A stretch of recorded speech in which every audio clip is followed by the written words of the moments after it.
What's up, y'all? Hope y'all are having a beautiful afternoon, a beautiful Sunday. I've been MIA for like 2 weeks. Well, I have been driving the car, but not recording and stuff. Pretty eventful past couple of weeks. 2 weeks ago, I went to New York. The vibe in New York, so much different than the vibe of the city where I'm at. I know people say that the people are like mean over there, they're rude, super like in your face and stuff, and that's not really the case, bro. I've had more encounters with rude people here where I'm at than I did in that whole week in New York. Only thing about New York is that I wouldn't see how I would be able to take my car there, man. Walking over there is the move. The subways, everything, like, it's just public transportation. I wouldn't really drive out there. You know, driving out there is a whole different scenario. I took a couple of cabs, and man, those drivers, bro, you gotta have bars to drive in New York, man. I'm not gonna lie. But yeah, New York was a super dope experience. I recommend if anybody out there wants to go to New York and experience it, dude, go out there, man. It's a whole experience. There's a lot to do. You won't have a day where you won't have anything to do. It's just super fun over there. Like, food is amazing.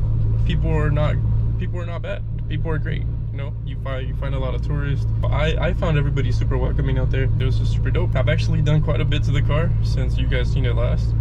If you guys noticed before, my dash was cracked. So I had a crack here and I had a crack here. So I installed a whole new dash. It's an actual charcoal black dash, because if you guys didn't know, obviously I didn't say it before, but the first time I redid the interior of this car had a tan interior before. So it was all tan, it was all nasty looking. It was all bad. I hated the tan look. You know, I always wanted black interior in this car since I got the car. And the way I did it was I just took everything off. So I took the dash out, I took the center consoles out, I pretty much stripped the whole car, and I painted everything. So the center console, the dash, the door panels, they were all painted. And after a while, I think it lasted like 2 years, man. It lasted 2 years, and then this started happening everywhere. So like, it started peeling, it started just, you know, the door panels right there, you see the door handles, they're like peeling everywhere, back where you kick and stuff, like where passengers be kicking it and stuff. It's all bad, and everywhere. It happened everywhere. So that's exactly why I removed everything back here, because all this was super nasty looking. It was all peeled. So you know what, I said I was gonna repaint it, put it back in, but I just never ended up putting it back in. I told you guys in the last video that this car is gutted from the back, so there's absolutely nothing back there, just some of my trash. Don't mind that, because I was working on the car, so there's a lot of things that I just have laying around right now, but usually it's all empty. This is an actual charcoal gray dash from an I think it was off of like a 02 or 03, something like that. But as you can see, it's not a perfect match. You can see that the paint is actually like jet black, and the charcoal black is a little bit like more on the gray side. But I do plan on getting everything charcoal. I'm gonna get a new center console because this one's all janky. The bolts that go in here, they're like the little slots where the holes are at, they're all broken. The tabs where the bolts are on are all broken, so this doesn't really hold on how it should. And then the center console right here, the little 2 bolts that go right here, they're also broken, so I have to use like some big washers just to have it on there for a bit. So yeah, definitely getting a new center console, new door panels, the trim pieces right here. Everything is going to be charcoal black because I'm just tired of everything peeling. And I just ordered this steering column bezel thing because look, you can see over here, it's just all bad, dude. It's garbage. It's just not ideal for the long run. It was cool for the first couple of years. It looked amazing. It's what I wanted to do. I wanted a black interior, and it gave me a black interior without me having to buy all the new interior panels. But I did tell myself then that I was going to do it right one day, and I just got fed up. I bought a dash and I installed it. So back when I first did the dash, that system got reset, so I had to go program another key. I had to, you know, pretty much reset the whole anti-theft system so that I could start the car, because when I first installed the dash back into the car, back when I did it the first time, the car wouldn't start. But this time, luckily, when I did the whole swap, none of that happened. My car started right up, you know, there was no issues there, and I'm super happy with how this dash looks. Paid $100 for this dash, and you know, it came with everything, man. The guy literally gave me like a stock radio, this brand new freaking climate control thing, the dash bezel, another gauge cluster, the glove box, you know. So I can't complain, man. It looks good for now. I just, like I said, I gotta get everything else to match. I also installed this little thing. Pretty much it's just like a voltmeter. My cigarette lighter never worked on this car because when I got this car, the pigtail that goes to the cigarette lighter was cut off. So I never had a functional cigarette lighter. Got one of these off eBay. It pretty much just uses a power and ground. I just use the cigarette lighter harness and I just put the power and the ground to the cigarette lighter harness. It's a volt gauge, voltmeter, and a charger. And as you can see, I still don't have my passenger seat in since I did the dash. Honestly, I just got lazy and I haven't done it yet.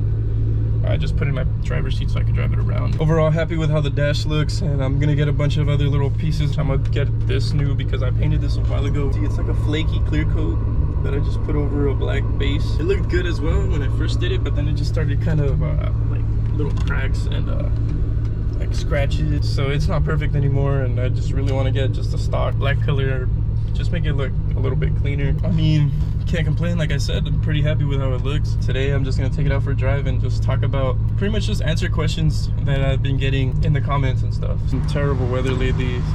We haven't had like an actual sunny day in a while. Yeah, that's also another reason why I haven't really been driving the car and filming anything.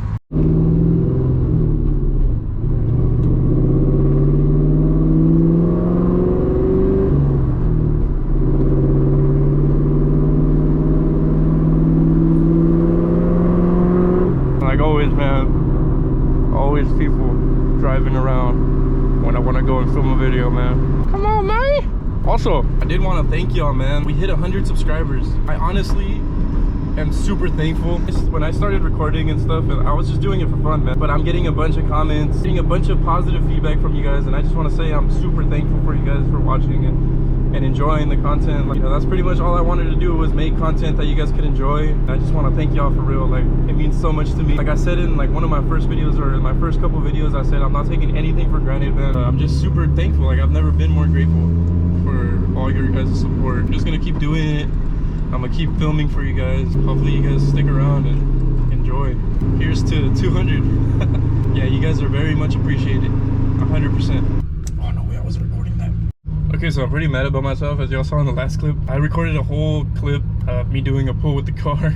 I don't know what happened. Just hit the record button and it didn't start recording, or I guess I misclicked the record button. But I had said in the previous clip that I was gonna stop in this spot and just answer some questions that you guys had. The main question I had was for this key right here. As y'all know, this isn't the stock key for these cars. It's like a newer S197 key. Oh, I'm getting a phone call.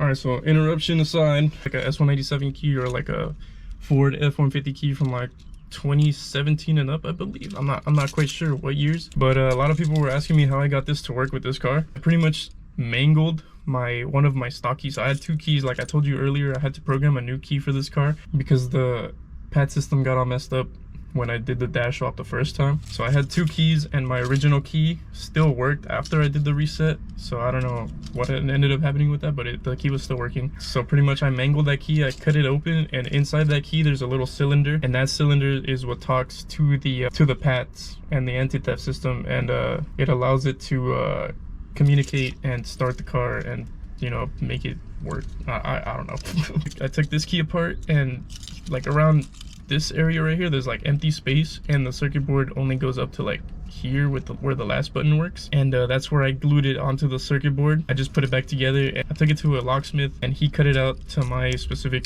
lock cylinder. And while the key fob remote, these, as y'all see, they work and they unlock the car, the trunk works, everything works. You just pretty much set it up how you would normally set up a key fob for these cars. So you flip the key 8 times, and on the 8th time you hold it, and then you press the lock and unlock on the remote, and it works. And on the lock cylinder, these cars have like this little key retainer or whatever. I had to Dremel it out because usually this is like all one piece.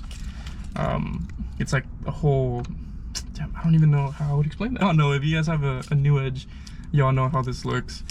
But yeah, I had to cut that out so that the key could fit all the way in. And well, yeah, the key works. Starts the car, and the remotes work, and I couldn't be happier with this key. Wanted to do it for a long time. I've seen a guy on YouTube do it, and he's pretty much what I went off of. I'll try to link the video in the description if I don't forget. He goes into more detail and he like explains everything and how to do everything, but it's pretty simple, man. It's not tough at all. If I can do it, man, y'all can do it. Another question I had was the steering wheel. Steering wheel is a Grant steering wheel. So these steering wheels, we would sell them at O'Reilly's back when I worked there. There's a bunch of different designs and stuff, but I don't think this one specifically is available anymore. I think like they stopped selling it, they discontinued it. But pretty much, let's see if I could get this with one hand. Pretty much it's the energy hub for these cars and the energy quick release. And then I had to get this spacer that converts the 6-bolt from the energy quick release to the 5-bolt pattern, because these Grant steering wheels are 5 bolts. And yeah. Also, the car is completely straight pipe. There's no resonators, there's no mufflers. It's a off-road X pipe to stock manifolds, off-road X pipe. And then the catback was the Flowmaster catback, which I cut out the Flowmasters and I just installed, or I welded in straight stainless steel piping. So yeah, and then the shifter as well. I've had some questions about the shifter. It is a Pro 50 shifter with a Sct Triax handle, because the Pro 50 shifter handle was too short. If you guys own a New Edge, you guys know that like to get to 3rd gear in these cars, it's pretty far reach. So like, you know, I'm 5'11".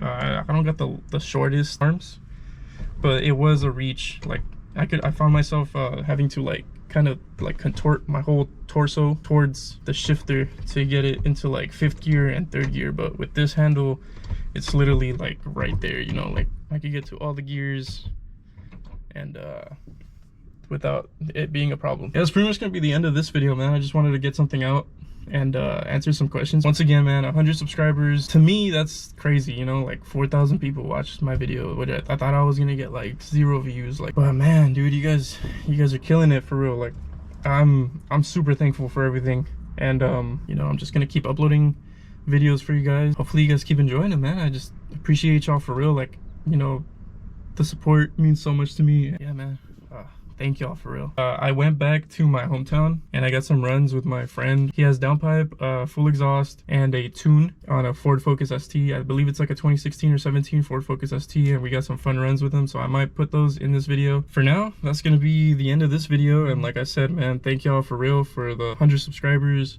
Thank y'all for all the support, all the comments, all the kind words. They're all appreciated, man. They make me feel good inside. They just make me feel like I'm making content that people enjoy, you know, and that just means the world to me, honestly.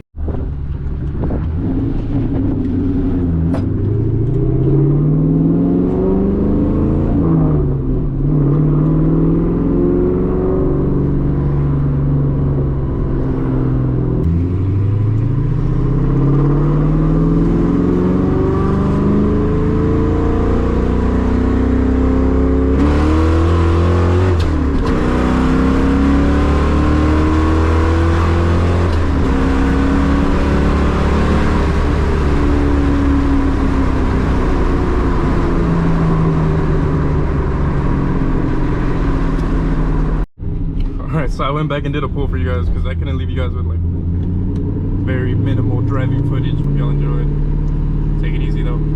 Have a good one. Stay blessed.